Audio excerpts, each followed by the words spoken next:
Holy flippity flip flop flapping smokes, everyone. The Federal Reserve has just crashed the markets. They've crashed stocks, cryptocurrencies, gold, silver. No assets could hide from the Federal Reserve's wrath today. And if you think the worst is over, no, this is just the beginning. The Federal Reserve dropped some huge bombshells and they dropped some huge hints on what's going to be happening in the markets, what's going to be happening with the economy going forward. So everyone, I'm going to break down exactly what the Federal Reserve says, what this means for you, what this means for markets, because the stakes have never been higher right now, and we are at a huge pivotal point in the markets and in the economy. Look at this, everyone. Powell's comments fuel a 1,000 point mark rout Friday as stocks slide for a second week. That's right, the Dow dropped 1,000 points today, and it wasn't only the Dow Jones. Look at this, the S&P 500 down 3.3%, gold down to $1,750. Silver down 1.8%. Bitcoin was hit very hard today, back down to $20,000. And Ethereum as well, back down in the $1,500 range. So what exactly did Powell say that spooked the market so much? Because remember, the market's been on this little rally since the bottom in June. But like I was trying to warn you guys, this is a typical bear market rally where the average rally during the past 43 bear markets has been 17%. Powell warns some pain ahead as the Fed fights to bring down inflation. Now, this is big for a central banker to say because normally central bankers like to sugarcoat everything. They like to say, look, we can lift interest rates, we can do quantitative tightening, we can take all this money out of the economy and the economy will boom. There'll be nothing, wrong with the economy. Everything will be fine. But for Jerome Powell to actually admit there is going to be some pain ahead, they're going to have to keep fighting inflation. Even if we go into a recession, this is actually, pretty big for central banks to admit that. And this is exactly what Jerome Powell had to do because he's been sending a lot of mixed messages to the markets recently. He's been saying, look, we're going to tighten, but don't worry, if things get bad,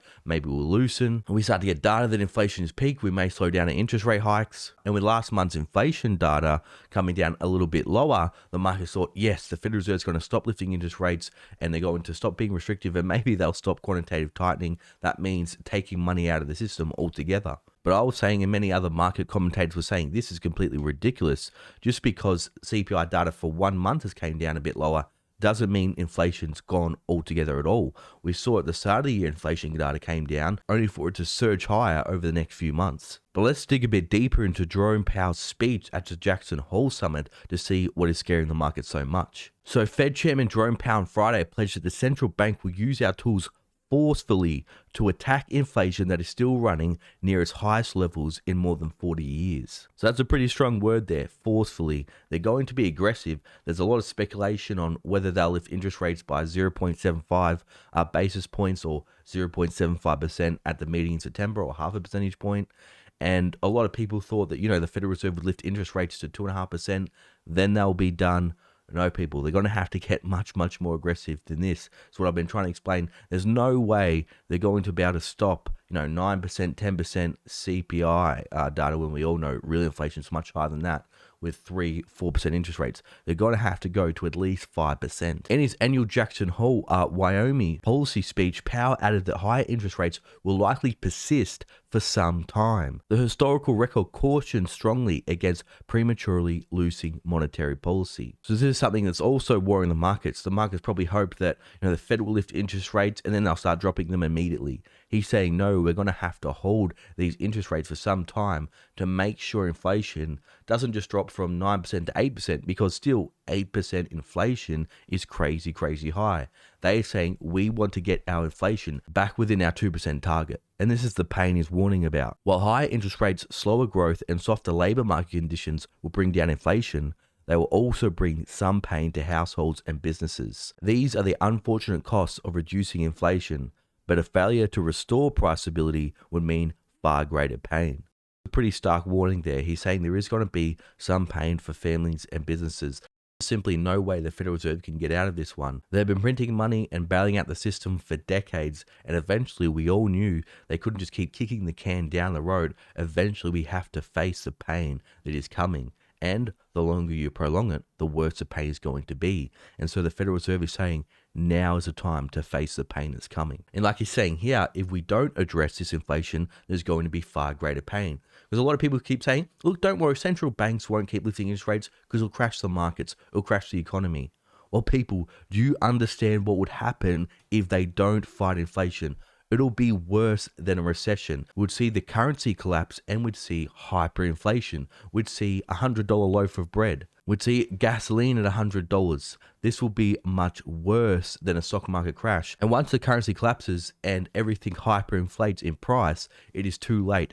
Things are beyond fixing, so they need to be aggressive now, even if it causes some pain. And I think what Jerome Powell is terrified of is repeating the mistakes they made in the 1970s.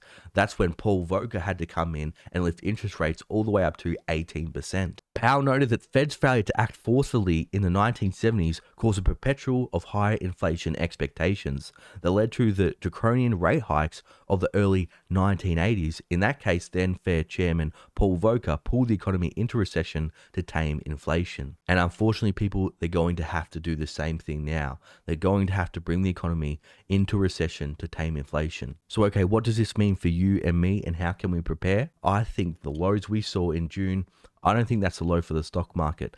Also, the Federal Reserve next month is going to start quantitative tightening. They're going to be selling $90 billion worth of US Treasuries and mortgage-backed securities. That's going to take trillions and trillions of dollars out of the system. And we haven't seen how the system is going to hold up without its medicine, without its quantitative easing, without all this money printing. They're going to be doing the opposite of that, and there's going to be severe withdrawals for the markets. How low will the stock market crash? When will it happen? Guess what? This is the billion-dollar question, because if you knew, we'd all be billionaires. But the average bear market decline has been around 35%, so I don't think we're at the bottom. Who knows how much higher the Federal Reserve is going to have to lift interest rates. And this is also happening when companies' earnings are about to be hit and hit hard, when consumer confidence is so low, and we're seeing a cost of living crisis for the middle class. And this is also going to affect Bitcoin and gold and silver as well, because as the Federal Reserve lifts interest rates, the dollar strengthens, and that's bad for commodities, and that's also bad for cryptocurrency. And we've never seen cryptocurrency, how it performs during a rate hike cycle and during a quantitative tightening cycle. So everyone, that's why the market's tanked today. That's why the markets are so scared. What do you think will happen? Let me know. Now, for all my loyal viewers and subscribers still watching, you're awesome. Thanks for watching. I'll see you all in the next video.